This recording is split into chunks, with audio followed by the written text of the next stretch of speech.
निसार अहमद खोड़ो साहब को कामयाब करेंगे सारे MP मुतफिक इंशाअल्लाह। अच्छा सीएम साहब ये बता दें, सूरत हाल जो है कराची की बिलखुसूस हम देखते हैं अमन व अमान की जो रोज़ ब रोज़ बिगड़ती जा रही है। पहले तो सिर्फ छीना झपटी तक बातें थी, अब तो जो है लोगों की जानें भी इसमें जानी शुरू हो गई हैं। तो ये सूरत हाल कब तक जो है बेहतर हो जाएगी? देखिए इसी से रिलेटेड है क्योंकि वजीर दाखिला आप हैं और आप क्या समझते हैं सर दिगरगुम हालात हैं मैं बता रहा हूँ और अमन अमान की सूरत दिन ब दिन बिगड़ती मैं जा बता रही है। रहा हमारे एक साथी भी जो है ना उसके मैं वही बता रहा हूँ। सबसे पहले तो कल जो वाक़या हुआ था समा TV के प्रोड्यूसर सीनियर प्रोड्यूसर वो उनकी डेथ हो गई थी। एक वाक़या था जहाँ पे छीना झपटी और डकैती हो रही थी, उस बहादुर शख्स ने उनको बचाने के लिए आए और वो डाकुओं ने वो हलाक किया। इस सिलसिले में आपको ये बता दूं कि हम 3 और 4 डिफरेंट लीड्स पे काम कर रहे हैं और मुझे पूरा यकीन है कि इस संदोनाक वाक़े में जो मुलव्विस हैं उनको हम गिरफ़्तार कर लेंगे जल्द। तो इसके साथ साथ आपकी बात बिल्कुल दुरुस्त है कि, और ये मैं पहले भी कह चुका हूँ कि हमारे लिए काफ़ी तशवीश की बात है जो पूरे मुल्क में और कराची में ख़ास तौर पे इस वक्त। और लेकिन ये बात मैं आपको ये बता दूं कि लॉ एंड ऑर्डर की सिचुएशन जो ख़राब हुई है बाकी शहरों में भी है, मुल्क के बड़े बड़े शहरों में, बाकी सूबों के भी। कराची में ऑब्वियसली सबको तशवीश है, बड़ा शहर है और इस सिलसिले में हमने हाल ही में कुछ इंतज़ामात, कुछ चेंजेस की थी ताकि हम इस पे काबू पा सकें और उस पर हमारी पूरी कोशिश है कि इन वाक़यात और ना हो। वजूहात के बारे में भी मैंने बात की थी। अक्सर जगह पे ऐसे लोग भी इन वाक़यात में शामिल होते हैं जिनकी जो इस वक्त माशी हालात मुल्क में हैं उस सिलसिले में जो इश्यूज़ हैं उस वजह से। लेकिन इन चीज़ों को बालातार रखते हुए ये हुकूमत का सबसे अव्वलीन फ़र्ज़ है कि लॉ एंड ऑर्डर मेंटेन करे और उस सिलसिले में पुलिस को ज़रूरी हिदायत जारी की हैं और हम क्लोजली वॉच कर रहे हैं। पूरी उम्मीद है कि इसमें बेहतरी आएगी लॉ एंड ऑर्डर सिचुएशन में। जो हमने टेक्नोलॉजी इम्प्रूवमेंट्स करनी है सेफ सिटी के हवाले से वो भी अब फाइनल मराइल में, उसमें काफ़ी इश्यूज़ हुए थे। यहाँ पूरे बताने बैठूँगा तो टाइम लगेगा, लेकिन आपकी जो तशवीश है सबकी तशवीश है, हमारी भी तशवीश है लॉ एंड ऑर्डर के बारे में और कोशिश है कि इसमें जल्द बेहतरी लाई जाए। अच्छा सीएम साहब ये फरमाइएगा कि पहले जब बताया गया था कि जब कराची ऑपरेशन हुआ था कि उस वक्त जो है वो टारगेट किलिंग्स के लिए जो यहाँ पर स्लीपिंग सेल्स थे वो इन्वॉल्व थे, रा की यहाँ पर जो है वो इन्वॉल्वमेंट थी, लेकिन अब बताया जा रहा है कि माशी हालात ख़राब हैं, इसकी वजह से ये तमाम सर्ज आया है स्ट्रीट क्राइम्स के अंदर। तो इस तरह तो लोग लुटते रहेंगे, वजूहात सामने आती रहेंगी, कोई मुस्तकिल हल क्यों नहीं निकल रहा है सारे मामले का? आपने इसी में थोड़ा सा मिला लें, मुस्तकिल वजीर दाखिला सिंध का आप क्यों नहीं किसी को तैनात करते? इतने काबिल लोग आपके पास है, क्योंकि आपके पास पहले से ही खजाने का बर्डन है, दीगर बर्डन है, पॉलिटिकली भी आपका एक किरदार है। मेरे पास सारे बर्डन है। सबसे पहले तो आपको बता दूं एज वजीर आला मेरे पास सारी जिम्मेदारी मेरी है। वो जिम्मेदारी मैं उठाने के लिए तैयार हूँ। पार्टी ने मुझे वो जिम्मेदारी दी है। चाहे वो एजुकेशन में कोई इशू हो, क्या वो आप मुझसे सवाल नहीं करते क्या, या कोई हेल्थ में इशू के सवाल नहीं करते? तो सारी जिम्मेदारी और चीफ मिनिस्टर पे होती है। आइन के मुताबिक भी चीफ मिनिस्टर जो है वो फिर आगे डेलीगेट करता है अपने पावर्स। खैर उस चीज़ ये अलग की बात। ज़रूर पहले जो हम कहते थे या जो बात जाहिर हुई टेररिस्ट एक्टिविटीज़, उसमें वो स्लीपर सेल्स और वो लोग, वो टेररिस्ट ऑर्गेनाइजेशंस, उनका ख़ात्मा किया। उसमें पुलिस ने बहुत बड़ा किरदार अदा किया। पुलिस के कई हमारे जवान, कई अफसर शहीद हुए। बाकी लॉ इन्फोर्समेंट एजेंसीज, उसमें रेंजर्स और फ़ौज की भी मदद हासिल की गई, वहाँ भी शहादतें हुई। और इन सब के बाद अल्लाह ताला का शुक्र है कि जो 2012-13 में हालात होते थे या उससे पहले होते थे अब वो नहीं है। लेकिन ये नया जो एक शुरू हुआ है स्ट्रीट क्राइम और उसकी वजह से लोगों की जानें ज़ाया हुई हैं, ये भी बहुत, जैसे मैंने कहा, तशवीश की बात है। और इसकी एक वजह बिल्कुल क्लियर है कि माशी सूरत हाल जो वो वजह है। तो इसमें कोई मैं एक्सक्यूज़ेस नहीं ढूंढ रहे हैं, लेकिन मैं कह रहा हूँ इनके बावजूद जिम्मेदारी हमारी और इंशाल्लाह उसको पूरा करेंगे। तो भला ही छोटा पूछो साईं तो मुझे चाहिए होता अच्छा ॿियो वरी सूबे में हिरासमेंट जा अचानक केस जेके आहिनि उहे वधी विया आहिनि। निमरता जो केस जेको आहे 2019 में थियो, उन ते सिंध हुकूमत को सबक न सिखियो। वरी पोइ नौशीन जो केस थियो, वरी हाणे परवीन रिन जो केस थियो आहे। इन्हनि वाक़िअनि खे मुंहुं ॾियण लाइ कदम छो नथा खणो? देखिए, ये इश्यूज जो एजुकेशन इंस्टीट्यूशंस में हुए हैं, इन पे कदम उठाए गए हैं। इन सारों के ऊपर आपका जो डिफरेंट केसेस थे, जुडिशल इंक्वायरीज बैठी हैं। बड़े अनफॉर्चुनेट इंसिडेंट्स हैं और हुकूमत सिंध, हमारी मिनिस्टर यूनिवर्सिटीज़ एंड बोर्ड्स ने इन सब जगहों पे अभी रिसेंटली खुद इनकी इंतज़ामिया को बुलाया है और इसके नोटिस भी लिए और इसके सदबाब करने के लिए डिफरेंट स्टेप्स भी उठा रहे हैं। पहले भी उठाए हमने, फिर कुछ यूनिवर्सिटीज़ में जहाँ ज़्यादा प्रॉब्लम हुआ था उनकी एडमिनिस्ट्रेशन को भी चेंज किया है। तो ये बड़े, जैसे मैंने बताया कि नापसंदीदा वाक़यात हैं जो हुए हैं, उनको ख़त्म करने के लिए पूरी स्टेप्स लिए जा रहे हैं। उसकी क्या वजह है सर? ये जो नवाब शाह में वाक़या हुआ, फिर दूसरे वाक़या, उसके ऊपर हुकूमत बहुत देर लगाती है। देर नहीं लगाती, हल करने के लिए नहीं, देर नहीं लगाती। जो नवाब शाह में वाक़या में डिटेल्स में नहीं जाना जाता, इसलिए कि लोग हैं वो पहले दिन ही मिनिस्टर यूनिवर्सिटीज़ एंड बोर्ड्स ने before even they went to media and press उसका नोटिस लिया था, उनकी फैमिली से भी बात की थी। लेकिन लोग चाहते हैं कि मीडिया में ऑब्वियसली उनका हक के वो बात आए सामने। तो ऐसी बात नहीं है कि नोटिस नहीं लिया जाता, नोटिस पहले लिया जाता है, लेकिन लोग अपनी आवाज़ आगे तक ले जाना चाहते हैं, उनकी पूरी इजाज़त है। बता दीजिएगा कि वफाकी हुकूमत यानी सेक्रेटरी एस्टेब्लिशमेंट डिपार्टमेंट सिंध के 5 सेक्रेटरीज को ज़बरदस्ती रिटायर करने जा रहा है और इस हवाले से सिंध हुकूमत में और वफाकी हुकूमत में अफसरान की कमी पर तनाज़ा भी एक खड़ा हुआ था। अब दोबारा से ये मामला जो है वो संजीदगी की तरफ जाता दिखाई दे रहा है और इसी हवाले से आपकी जो सिंध हुकूमत है वहाँ पर प्रमोशन होने थे 16 से 17 ग्रेड में, 17 से 18, 18 से 19 ग्रेड में, वो भी ख़त्म कर दिए गए। तो एक तरफ आप कहते हैं, अच्छा, दोनों चीज़ें बताता हूँ आपको। हाँ, सबसे पहले जो वफाक ने हमारे यहाँ से अफसर हटाए थे और अब उनको एक्सप्लेनेशंस और धमकियाँ और थ्रेट्स दे रहे हैं, सिंध हुकूमत सुप्रीम कोर्ट में गई है उसके ख़िलाफ़। पिछली ट्यूसडे को पहली हियरिंग उस केस की हुई थी। अब मंडे को 21 तारीख को चीफ जस्टिस साहब के पास हियरिंग है। हमने अपना मुकदमा उधर पेश किया है।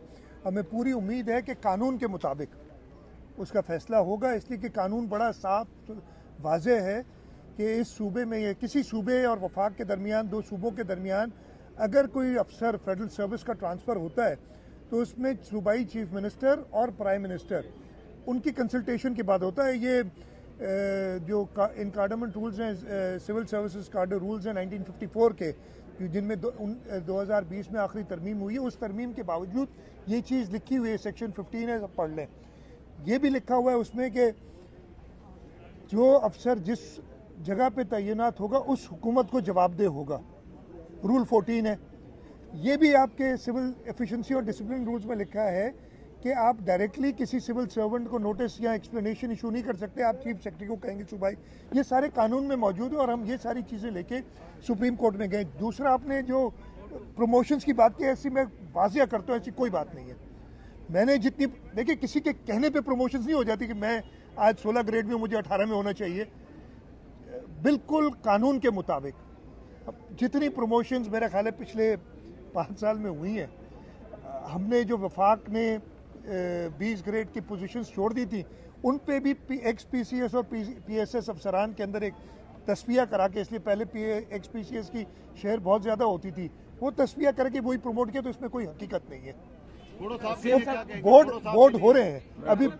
मैंने 10 दिन पहले बोर्ड किया था और अभी मार्च के महीने में फिर बोर्ड होगा। जितने बोर्ड, एक आखिरी चीज़ में, एक से निसार साहब भी ज़रूर बात करेंगे। एक चीज़ और मैं बता दूं, कल मैंने वो मीडिया में भी आया, उसको ज़रा वाज़ेह कर दूं और बता भी दूं आपको सबके सामने कि 17 तारीख को हमें वफाक से 2 किस्तों में पैसे मिलते हैं जो एनएफसी के। एनएफसी का पैसा ट्रस्ट में जमा करती हैं, इन सूबों से जमा करती है वफाक, कहीं और से नहीं लाती। और ये आइन में और फिर एनएफसी अवार्ड में लिखा है कि किस सूबे का कितना हिस्सा होगा। उस हिसाब से 17 तारीख को हमें तकरीबन 34-35 अरब रुपए जमा इन्होंने देने थे, जो हमसे कलेक्ट किए थे, सूबों से कलेक्ट किए थे। हमें एक शॉक मिला जब 17 तारीख की शाम को पता चला और 18 को कंफर्म हुआ जब बैंक से पता किया, स्टेट बैंक से, कि उसमें से 32 अरब रुपए काट दिए हैं। जब मैंने पता किया तो पता चला कि फाइनेंस मिनिस्टर साहब की अप्रूवल से काटे हैं। उसी दिन मैंने, कल की तारीख, मैंने फाइनेंस मिनिस्टर साहब से कांटेक्ट करने की कोशिश की। मेरी तकरीबन 3-3:30 बजे उनसे बात हुई। सुबह वो बिजी थे अपनी मीटिंग्स में, फिर बनीगाला गए हुए थे प्राइम मिनिस्टर साहब के साथ मीटिंग्स में। 3-3:30 बजे के करीब मेरी उनसे बात हुई और जब मैंने उन्हें कहा तो उन्होंने खुद हैरानगी का इजहार किया कि अच्छा पैसे काट दिए, ये लफ्ज़ अच्छा उन्होंने ये डिडक्ट कर लिए। मैंने कहा जी एड सोर्स डिडक्ट कर लिए। कहते मैंने तो कहा था कि इसको हल करें मसले को, और उन्होंने मुझसे ये वादा किया है कल कि मैं इस पे कुछ करता हूं, मैं देखता हूं, मैं इंतज़ार कर रहा हूं। कल एक सेकेंड, मैं इंतज़ार कर रहा हूँ। FBI की जो हरकतें हैं ना उस पर तो बड़े मुकदमे, इसलिए कि 7 अरब रुपए जो हमें इन्हें वापस कर दें अपने ऑर्डर के मुताबिक, जो उन्होंने एडवांस इनकम टैक्स लिया था वही का, उसमें 1 अरब वापस किया अपने पिछले 1.5 साल में। कहते हम किस्तों में देंगे, गरीब हैं, आहिस्ता आहिस्ता देंगे। हमारे 32 अरब रुपए उन्होंने एक झटके, आप खुद सोचें, हमारा मंथली सैलरी बिल 50 अरब से ऊपर का है और उसमें अगर 32 अरब रुपए काट लें तो हमें एक मुश्किल हो जाएगी, और मुश्किल में है इस वक्त। वफाक को भी रियलाइज़ करना चाहिए। उसी ऑर्डर में बड़ी, मैं बाकी सूबों के लिए बड़ी इज्जत है, उसी ऑर्डर में लिखा है कि जी 32 अरब हम सिंध के काट रहे हैं उस रिकन्सिलिएशन में जो हमारे साथ रिकन्सिलिएशन हुई नहीं, और 12 अरब हम पंजाब को दे, 10 है या 12 अरब है हम पंजाब को, 10 अरब है शायद पंजाब को दे रहे हैं, 8 अरब खैबर पख्तूनख्वा को दे रहे हैं। इनको दे रहे हैं, सिंध से काट रहे हैं बगैर हमारी, और एक MOU इनके साथ साइन हुआ है जिसके तहत रिकन्सिलिएशन होनी है, और अगर रिकन्सिलिएशन में इत्तेफाक ना हो तो एक अकाउंटिंग कमेटी बनाएगी, उसमें है लिखा हुआ, उसको रेफर होगा। वो अकाउंटिंग कमेटी अभी बनी नहीं और उन्होंने काट ली, बिल्कुल ही गैर कानूनी। और फाइनेंस मिनिस्टर साहब शौकत तरीन साहब ने मेरे साथ फ़ोन पे ये एग्री किया, उन्होंने कहा मैंने कहा था ये मसला हल करें, काटने के लिए नहीं कहा था। उनका FBI का ख्याल है कि हल सिर्फ ये होता है कि सूबों से पैसे काट के अपने जेब में भरो, अपने जाली टारगेट्स जो IMF के साथ उन्होंने कमिट किए हैं और लोगों के ऊपर एक महंगाई का तूफान बर्पा किया है उसको पूरा करो। आपकी मेरी जेब में से, इस मुल्क के गरीब लोगों की जेब में से पैसे चोरी करके ये टारगेट्स दिखाओ IMF को, ताकि और कर्जा ले सके, ताकि हुक्मरान अपनी ये जो मैं और लफ्ज़ कोई नहीं कहूँगा, लेकिन वुज़रा की मैंने सुना है तादाद बढ़ रही है। और हमारे यहाँ तो आपने कहा ना वज़ीर हमारे यहाँ फिक्स है, 18 से ज़्यादा हो नहीं सकते। वहाँ पे बेइंतहा स्पेशल असिस्टेंट्स की फ़ौज है, एडवाइज़र्स की फ़ौज है, वो 5 से ज़्यादा खैर वहाँ नहीं हो सकते। वफाकी वुज़रा और बना रहे हैं, वो सब करने के लिए इनको पैसे चाहिए। वो पैसे आपकी जेब में से निकाल रहे हैं वो इस वक्त। मैं ख़त्म कर लूँ, मैं सवाल ले लूँगा। वो आपकी जेब में से निकाल रहे हैं और इस सूबे से जो पैसे कलेक्ट कर रहे हैं उसी को एड सोर्स, जो कि आइन में एक स्टेट बैंक का खत मौजूद है, मेरे पास कोर्ट की डिसीजंस है कि वफाक एड सोर्स पैसे नहीं काट सकता। आपको सिर्फ एक जिम्मेदारी दी है कलेक्शन की और उसकी डिस्ट्रीब्यूशन का तरीका लिखा है। बिल्कुल ही गैर कानूनी थी। आपने कहा केस करेंगे या नहीं करेंगे, मुझे पूरी उम्मीद है, या मुझे उम्मीद इस वक्त है फाइनेंस मिनिस्टर साहब से कि जो उन्होंने कल मुझसे बात की है, कल मंडे है, हम देखेंगे, नहीं तो हम मंडे को कैबिनेट में भी इस चीज़ को डिस्कस करेंगे। मैं अपनी कैबिनेट से रहनुमाई लूँगा कि इस पर हमने क्या आगे करना है। ये नाइंसाफ़ी इस सूबे के लोगों के साथ हर वक्त क्यों करते हैं? पहले भी पैसे काट के बाद में उन्होंने खुद इतराफ़ किया कि हमने 6 अरब रुपए गलत काट लिए थे और हम वापस करेंगे, वो किस्तों में वापस कर रहे हैं। मेरे उनको खत किया हुआ है, किस्तें नहीं, एक साथ वापस करो। और जो डिस्काउंट रेट है, जो हमें अगर हम ओवरड्राफ्ट लेते हैं स्टेट बैंक से तो हमें इंटरेस्ट चार्ज करती है, उसी इंटरेस्ट पे उन्हें पैसे वो देने चाहिए। आखिरी सवाल कर ले, फिर निसार साहब देंगे। अच्छा, एक आखिरी सवाल ये है कि आप वज़ीर दाखिला हैं, मोटरसाइकिलों में चिप लगेगी, मोटरसाइकिलों मेरे भाई अभी सवाल दूसरा उसका क्या हुआ? यार आते भी इसको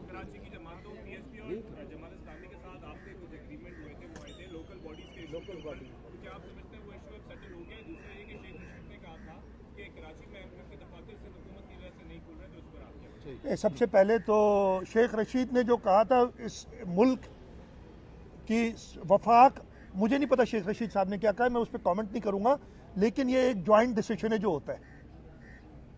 ठीक है मेरे भाई, मुझे नहीं पता शेख रशीद अगर उस डिसीजन से बाहर थे तो मुझे उसका नहीं पता। बाकी आपने कहा जो लोकल गवर्नमेंट में हमारी लोगों के साथ हुई हैं निगोशिएशंस। कल हमारी कैबिनेट मीटिंग है और हमारी ये कमिटमेंट है कि जो बातें हमने उनके साथ की हैं वो कल कैबिनेट में करके हम असेंबली में पेश करेंगे। हमारी असेंबली के अंदर भी सारी जमातों के साथ मीटिंग हुई और हमने कहा है कि मज़ीद जो भी, अगर ये नहीं कि जो वो कहेंगे वो मान ली जाएंगी, हम बातचीत के लिए तैयार हैं और मज़ीद अगर इसमें कोई तरामीम कंसेंसस जिन पे होता है अगर होती हैं तो हम करने के लिए वो तैयार हैं। निसार साहब बेटा अभी। लेकिन सबसे पहले तो मैं अपनी पार्टी लीडरशिप का शुक्रगुजार हूँ।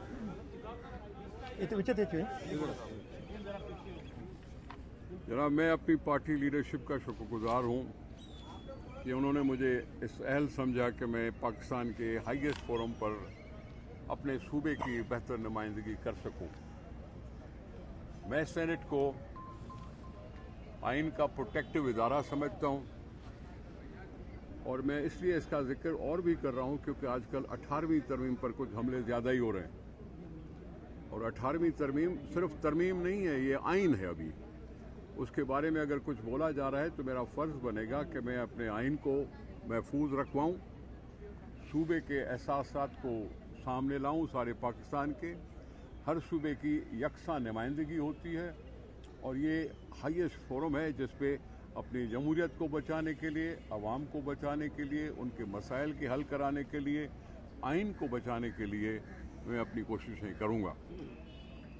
ये बड़ा एजाज़ है और मैं समझता हूँ पाकिस्तान पीपल्स पार्टी भी चाहती है कि कुछ ऐसे लोग हों जो अपने सूबों की बेहतर नुमाइंदगी कर सकें, तो उसके लिए मैं कोशिश करूँगा अगर जितना नसीब हुआ। खुड़ो साहब, इस्लामाबाद जाने के बाद पार्टी की सदारत की जिम्मेदारी भी आपके पास है। जी है। तो उसको कंटिन्यू करेंगे या वो भी छोड़ूंगा? क्यों?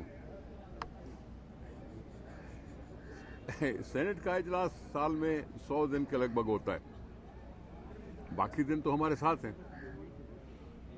मैं पार्टी के हुक्म पे चलता हूँ, मैं पार्टी के हुक्म पे चलता हूँ और जो फैसला होगा वो उसी के हुक्म पर चलते हैं हम सब, क्योंकि हम कमिटेड लोग हैं, हम कमिटेड पार्टी के बंदे हैं।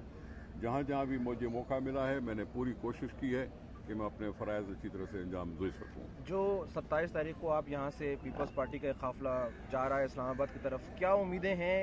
कितने लोग आ जाएंगे? क्या हुकूमत वाकई गिरा देंगे आप लोग? अवाम ही गिरा सकते हैं, अवाम ही गिरा सकते हैं, चाहे वो इलेक्शन हो या इस तरह से दुनिया को दिखाने के लिए हम मुजाहरे जो कर रहे हैं, मुजाहरे करते हैं कि हुकूमत से मायूसी का इजहार हो सके। अब ये हुकूमत पर है कि वो उस चीज़ का कितना नोटिस लेती है। हम कुछ और किसी साजिश का हिस्सा नहीं बनना चाहते, हम वक्त से पहले इलेक्शन चाहते हैं। हम नहीं चाहते कि अवाम और ज़्यादा भुगतें इसको, जो कुछ भी ये रोज़ाना करता है। अभी क्या इसको कुछ ख्याल आया?